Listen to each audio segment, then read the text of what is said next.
Salut à tous, ça fait aujourd'hui 1 an tout pile que l'aventure au dessin a commencé. Je voulais vous remercier d'être de plus en plus nombreux à me suivre et de partager avec moi votre passion du dessin. Surtout qu'au début, voilà, la qualité des vidéos n'était pas forcément terrible. Bon, ça me fait très plaisir de savoir que vous me suivez aussi bien de Belgique que du Canada, que de la Suisse, du Maghreb, des pays d'Afrique francophone. C'est pour moi une grande fierté et de France évidemment. Merci à vous et donc pour l'occasion, je voulais vous faire une petite vidéo sur le top 10 de mes dessinateurs préférés.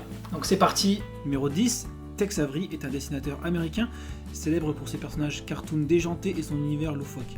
Il a été l'un des premiers dont j'ai recopié les dessins quand j'étais petit. J'en garde un souvenir amusé lorsque je regardais ses dessins animés en boucle les soirs de Noël. Graphiquement, je reste fan de ses expressions complètement dingues que je lui emprunte très souvent d'ailleurs. Pour les fans, je vous conseille les films Roger Rabbit et The Mask dans lesquels son univers a été mis à l'honneur. Numéro 9, Guarnido, dessinateur espagnol passé par Disney. Il est très connu pour sa BD Black Sad, grand fan de son univers graphique et de ses cadrages très inspirés du cinéma. Il réussit pour moi à faire passer dans le monde adulte la BD qu'on croit souvent à tort réservée aux enfants. J'ai eu la chance de voir quelques-uns de ses originaux en couleur, c'est à tomber. Numéro 8, Zep, dessinateur suisse que vous connaissez tous. Il est le papa de Titeuf, son dessin très drôle et son univers coloré m'avaient tout de suite accroché.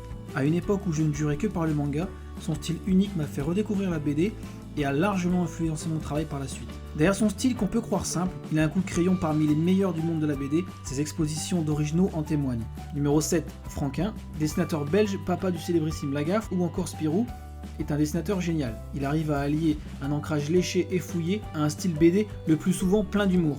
Il pousse le détail et la perfection dont Gaston Lagaffe a signé à chaque fois d'une manière différente. Il reste un modèle pour son ancrage et son souci du détail pour plein de dessinateurs. Numéro 6, Obata, dessinateur japonais qu'on ne présente plus, créateur de Death Note et de Bakuman. À un moment où je tournais un petit peu en rond avec mes mangas, j'ai découvert son travail et ce fut pour moi une claque. Il a su réinventer un genre.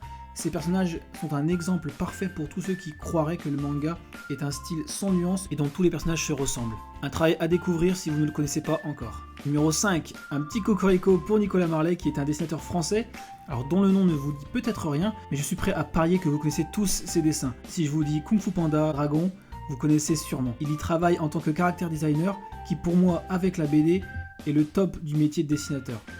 Il travaille donc pour les plus grands et pour des dessins animés qui sont devenus des références mondiales. C'est pour moi en tant que français un exemple à suivre et la preuve que la filière française du dessin a un bel avenir devant elle. Numéro 4, Takehiko Inoue. Alors je l'ai découvert avec Slam Dunk, une série sur le basket très drôle. Alors bien que déjà très talentueux, son style n'était pas encore affirmé et j'ai suivi sa progression au fil des tomes pour arriver à ce qu'il est aujourd'hui, une référence du manga et pour moi un des meilleurs dessinateurs du monde. Avec son travail sur Vagabond, on ne se contente pas de lire un manga, on en contemple chaque case et que dire de ses aquarelles. En un mot, magistral. Numéro 3, Shigeru Miyamoto. Alors il est un peu à part dans ce classement puisqu'il est concepteur de jeux vidéo chez Nintendo, mais je ne pouvais pas ne pas le mettre tant son influence dépasse largement le cadre du jeu vidéo. Le papa de Mario, Star Fox, mais surtout pour moi de Zelda, a marqué de son empreinte l'histoire du jeu et bien plus. Son univers coloré mêlant habilement l'aventure, l'humour et la plomberie est une source d'inspiration inépuisable. Ses jeux et ses concepts ont su évoluer avec le temps, mais toujours en alliant la qualité à des concepts grand public. C'est pour moi un réel modèle. Numéro 2, Uderzo est un dessinateur français que vous connaissez évidemment. On dit que le génie c'est de durer, alors quel meilleur exemple que Uderzo pour illustrer cette phrase. Un style inimitable et qui n'a pas pris une ride malgré ses bientôt 50 ans. Moi qui fais parfois des ateliers avec des jeunes dessinateurs, je suis toujours étonné de voir à quel point Astérix est toujours lu et apprécié des plus jeunes. Et tout comme Miyamoto, j'apprécie particulièrement son univers teinté d'humour et qui est toujours de qualité et grand public. Alors numéro 1, pour ceux qui me connaissent, vous savez déjà la réponse, car qui d'autre que Toriyama pour compléter ce top 10.